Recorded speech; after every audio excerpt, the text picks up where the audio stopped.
सब कुछ देख रहे हैं, लेकिन ये सारी चीजें होने के बावजूद हम अगर हाई कोर्ट में चले गए हैं, और ये कोई हम एक हाई कोर्ट में नहीं गए, हम सिंध हाई कोर्ट में भी गए, पिशावर हाई कोर्ट में भी गए, लाहौर हाई कोर्ट में भी गए, हमने ये नहीं कहा इलेक्शन डिरेल करें, हमने कहा है भाई इलेक्शन विद इन टाइम करें, लेकिन उन लोगों के जरिए करें जिनके ऊपर कम से कम ट्रस्ट तो हो, जो कम से कम जो हमारे खिलाफ जाती तौर पर अनाद ना रखते हों।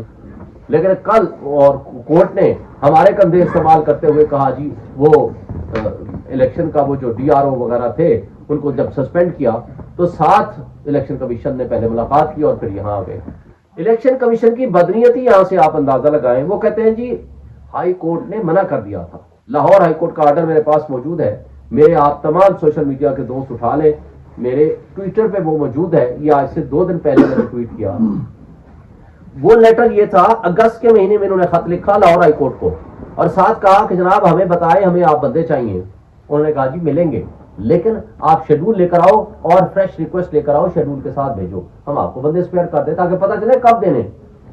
उसके बाद उनसे राब्ता किए बगैर 3 महीने कोई खतो किताबत नहीं की, कोई बात नहीं की उनसे 3-3.5 महीने, और उठ के तो सारे एग्जेक्टिव के लोगों को डीआरओ बना दिया। अब दूसरी बात यह कही कि सारे वो लोग हैं जो चेंज शुदा है, शहबाज शरीफ के जमाने में नहीं है। मैं बाकी दूर ना जाएं, आप इस्लामाबाद के जो मेमन साहब बैठे हुए हैं इसके बारे में 2 लेटर मेरे पास पड़े हुए हैं जो इलेक्शन कमीशन ने लिखा एस्टेब्लिशमेंट को कि जी इनको ट्रांसफर करें। एस्टेब्लिशमेंट ने प्राइम मिनिस्टर को खत लिखा कि जनाब इनको ट्रांसफर करें। हाई कोर्ट ने कंटेम्प्ट नोटिस भी दिया कि क्यों आपने उसको चेंज नहीं किया, लेकिन उसको फिर डीआरओ बना दिया आपने। अच्छा, फिर मुझे बताएं कि जो लोग हमें इतना नहीं छोड़ते कि हम जाकर वर्कर कन्वेंशन कर सकें, हमें इतनी इजाजत नहीं देते हम जाकर वकीलों के साथ मुलाकात कर सकें, मुझे बताएं वो क्या फ्री एंड फेयर इलेक्शन कराएंगे? वो क्या, हम सिर्फ इलेक्शन की बात नहीं है, ठीक है अच्छी बात है। फिर इलेक्शन के हवाले से आपको याद होगा ये तीसरी पिटीशन थी जो पीटीआई ने की है।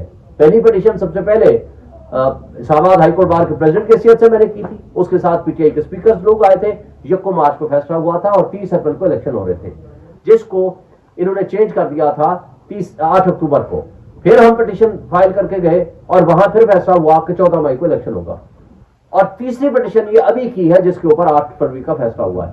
हमने तो प्रेसिडेंट ऑफ पाकिस्तान को भी खत लिखे। इलेक्शन मांग कौन रहा है? पिछले 2 साल से हम ही इलेक्शन मांग रहे हैं, और बदकिस्मती से ऊपर हमारे ऊपर भी इल्जाम लगा दिया, उल्टा चोर कोतवाल को डांटे। वो लोग जो इलेक्शन से भाग रहे हैं और इलेक्शन तबाह करने का जरिया बने हैं आज तक, फ्री एंड फेयर इलेक्शन तो दूर की बात है, इलेक्शन ही नहीं होने दिया केपी और पंजाब में। वो कह रहे हैं कि जी हम इलेक्शन को डिरेल कर रहे हैं, जी हम जमहूरियत को डिरेल कर रहे हैं। कमाल की बात है, इससे बड़ी बदकिस्मती हमारे मुल्क की क्या होगी? अच्छा, फिर आप मुझे बताएं कि वो लोग, हम ये चाहते हैं कि कम से कम फ्री एंड फेयर इलेक्शन हो। इलेक्शन को अगर वक्त से पहले आप मुतनाज़ा कर देंगे, जो कि हो चुका है, आप अगर हमारे लोगों को आज भी उठाया जा रहा है जिनका पता कोई नहीं है, जिनके बारे में आज भी जो फर्स्ट हमारी लीडरशिप है वो सारी की सारी अंडरग्राउंड है, जो ही बाहर आती है आप उठा के ले जाते हो। मुझे बताएं, कल मैंने सारे दोस्तों से टेलीफोन पे बात हुई, चूंकि इत्तेफाक से मैं क्वेटा जा रहा था। खदीजा शाह जिंदगी में कभी क्वेटा नहीं गई, वो मुल्जिम है वहां के मुकदमों की। भाई या तो वो लाहौर में थी या वहां थी, अगर वो वहां थी तो फिर लाहौर में नहीं थी, इन मुकदमों को खत्म करो। अगर लाहौर में थी तो फिर वहां के मुकदमात कहां से आ गए?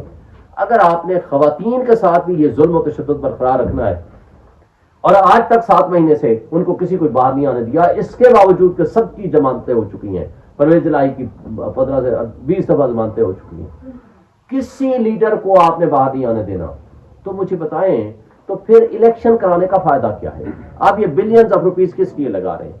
अगर आपके पास कोई हल है तो वो सिर्फ एक है, मुल्क को हमने आगे लेके जाना है या नहीं लेके जाना। आप क्या माजी से सबक सीखेंगे या नहीं सीखेंगे? भाई 60s और 70s में क्या हुआ? एक पार्टी को रोकने के लिए आपने हर हरबा इस्तेमाल किया, लेकिन पब्लिक उसके साथ खड़ी थी। 162 सीटों से 160 सीटें ली मुजीबुर रहमान की पार्टी ने, आपने फिर उसको सजा भी दिया, आपने अपने ही लोगों के खिलाफ फोर्स यूज की। अब तो एक बड़ी तफसील के साथ हमें रिस्पेक्ट, कोई कई लोग उनसे इख्तलाफ कर सकते हैं, हामिद मीर ने जो रिसर्च करके एक दी है वो बड़ी खतरनाक किस्म की रिसर्च है। उसके नतीजे में तो ये साबित करने की कोशिश हुई है कि कौन लोग थे जो पाकिस्तान को 2 लाख करना चाहते थे। तो कमाल की बात यह है कि आज जो कुछ हो रहा है, क्या हम उसी हिस्ट्री को रिपीट करना चाहते हैं? کیا اپنے لوگوں پہ ظلم کرنا چاہتے ہیں، خواہ وہ بلوچستان کے لوگ ہوں، خواہ وہ کے پی کے لوگ ہوں، خواہ وہ سندھ کے ہوں، خواہ وہ پنجاب کے ہوں؟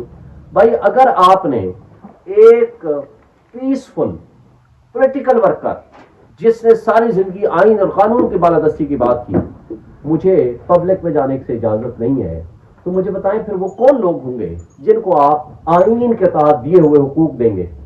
مجھے تو بلوچستان کے اور پورے ریموٹ ایریا کے ان دوستوں کی جب کالیں یا فون یا ان کی جو شکایات موصول ہوتی ہیں، میں آپ کو اگر تفصیل بتاؤں تو کئی گھنٹے لگ جائیں گے۔ یعنی نچلی سطح پہ اگر کوئی پی ٹی آئی کا ورکر بھی ہے نا، مجرم ہے دوسری طرف، اس کو چھوڑ دیں گے۔ مجرم ہے، ڈاکو ہے، چور ہے، دہشت گرد ہے، اس کو چھوڑ دے گی پولیس۔ لیکن جرم صرف ایک ہے پاکستان میں، وہ پی پی سی میں میرا خیال ہے یہ ایڈ کر دینا چاہیے تھا شہباز شریف کی اور پی ڈی ایم کی حکومتوں کو، وہ ہے کہ آپ پی ٹی آئی کے ورکر ہیں تو سب سے بڑے مجرم ہیں۔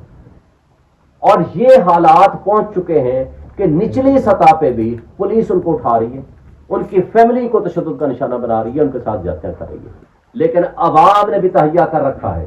عوام کا فیصلہ یہ ہے کہ ہم نے باہر نکلنا ہے 8 فروری کو، ہم نے بلے کو ووٹ دینا ہے، ہم نے پی ٹی آئی اور عمران خان کو ووٹ دینا ہے۔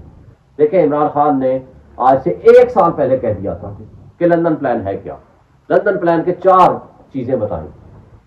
نمبر 1، یہ لائیں گے اپنے سپر لاڈلے کو، اس کے مقدمات ختم کریں گے۔ وہ آپ نے دیکھا اس انداز سے ختم ہوئے ہیں، اس انداز سے ہماری تو ایک پٹیشن کیس کو واپس لینے کی 11 مہینے کے بعد ڈسمس کی کہ کیس بھی واپس نہیں لے سکتے، اور ان کے مقدمات جس انداز سے ختم ہوئے ہیں تو مجھے لگتا ہے کہ چیف جسٹس عامر فاروق صاحب کل یہ فیصلہ کر دیں گے کہ آؤ جناب ہم دعائے خیر کریں کہ نواز شریف صاحب کو اللہ جنت میں بھی ساتھ لے کے جائے، شاید یہ بھی سرٹیفکیٹ وہ دے دیں۔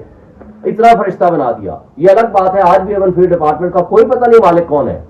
وہ خود کہتے تھے، حسن نواز کہتا تھا کہ جناب میں ٹیننٹ کے طور پر رہ رہا ہوں، حسین نواز کہتا تھا الحمدللہ یہ ہمارے ہیں، جیو کے ہی پروگرام میں آ کر کہا، اور مریم نواز ہماری بینیفیشل اونر ہے۔ اور نواز شریف نے فلور آف دی ہاؤس پہ کھڑے ہو کر کہا تھا یہ ہے وہ ذرائع اور رسیدیں جن کی بنیاد پر ہم نے یہ پراپرٹی خریدی ہے، اور پھر قطری خط آ گیا۔ اب یہ ساری چیزیں ختم ہو گئی ہیں، اب تک یہ نہیں پتا کہ اب اللہ ہی پوچھے گا کہ یہ ایون فیلڈ ڈپارٹمنٹ ہے کس کے۔ تو اگر یہ طرز عمل ہماری منصفوں کا ہو جائے گا، یہ جو ناانصافی کا دوہرا معیار سب کے سامنے ہے، اور صرف یہ نہیں ہے، مجھے بتائیں 4تھی دفعہ ہماری بحث ہو گئی ہے وہ ریزرو آرڈر، وہ جو توشہ خانہ متعصب جج نے فیصلہ دیا، سینٹینس سسپینڈ ہو گئی ہے، لیکن آرڈر سسپینڈ کرنے کے لیے 4تھی دفعہ بحث ہو گئی ہے، اور 4 مہینے ہو چکے ہیں، ابھی تک وہ ٹائم نہیں ملا جج صاحب کو وہ فیصلہ لکھنے کا، فیصلہ کرنے کا، آرڈر سنانے کا۔ وہ ریزرو ہی ہے، وہ محفوظ ہے۔ تو اگر اس طرح عدالتیں استوار ہونی شروع ہو جائیں گی اسٹیبلشمنٹ کے ہاتھوں سے، تو یہ لوگوں کا ایک آس اور امید ہوتی ہے، وہ کس سے ہوتی ہے؟ وہ عدلیہ سے ہوتی ہے، کہ کوئی بھی انتظامیہ غلط کرے گا، ایکسیس آف پاور کرے گا، ہم عدالتوں کے پاس جائیں گے۔ جب یہ نہیں ہوگا، بد دلی ہو پھیلے گی، مایوسی ہوگی، انتشار ہوگا، اس کا نقصان ہمارے معاشرے کو ہوگا۔ آج مس ایڈونچرز کر کے اپنے ملک کی تباہی اپنے ہاتھوں سے آپ نے قسمت لکھ دی ہے۔ صرف ایک شخص کی دشمنی میں، وہ ہے عمران خان، اس کی دشمنی میں پورے ملک کے 25 کروڑ عوام کو آج معاشی تباہی کی دلدل میں دھکیل دیا ہے۔ لیکن خدا کے لیے آئندہ تو آپ سوچ لیں، آئندہ کی نسلوں کو سوچ لیں۔ آج آپ یہ جو فری اینڈ فیئر الیکشن نہیں کرائیں گے، متنازع الیکشن کرا دیں گے، تو کیا ہوگا اس کا انجام؟ اس کا انجام یہ ہوگا کہ آپ کے پاس کوئی انویسٹمنٹ نہیں آئے گی، کوئی اوورسیز آپ پہ ٹرسٹ نہیں کرے گا، کوئی انٹرنیشنل انویسٹر آپ کے پاس نہیں آئے گا، آپ کا سیاسی عدم استحکام میں مزید اضافہ ہوگا، اور پھر اس کا انجام خدا نخواستہ ہمارے ہاں جو تباہی ہو چکی ہے اس میں مزید اضافہ ہوگا۔